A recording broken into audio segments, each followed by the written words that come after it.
Maintenant que nous avons vu les trois types d'équations de droite dans le plan, voyons voir comment on peut faire le lien avec ce que vous connaissez déjà, à savoir la fonction du premier degré qui se caractérise entre autres par une droite. Donc j'ai pris l'expression la plus générale possible d'une fonction du premier degré, donc du type y égale mx plus p, donc j'exclus par là toutes les droites verticales.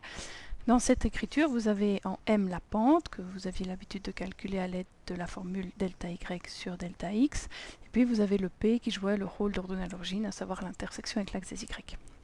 Nous avons vu que,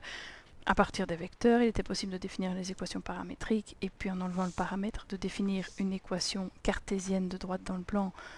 bien plus générale. Nous avons également vu que de cette équation cartésienne, il était tout à fait possible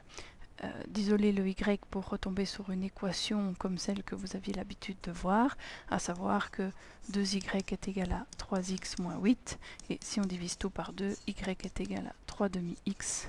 moins 4. Avec une pente donc de 3 demi et une ordonnée à l'origine de 4, ça devient nettement plus facile de représenter cette droite dans un repère du plan. Ça c'est une chose. Mais on vient de découvrir qu'en termes de vecteurs, si je dis que U est un vecteur directeur de la droite D,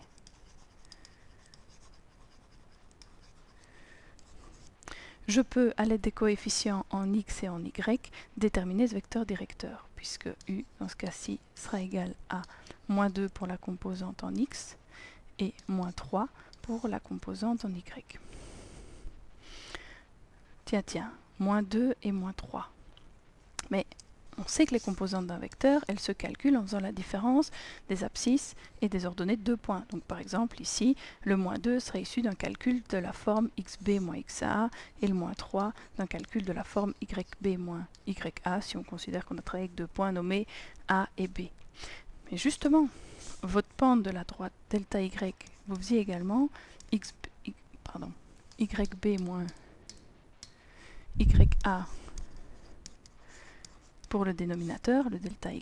et xb moins xa au dénominateur pour le delta suivant les abscisses.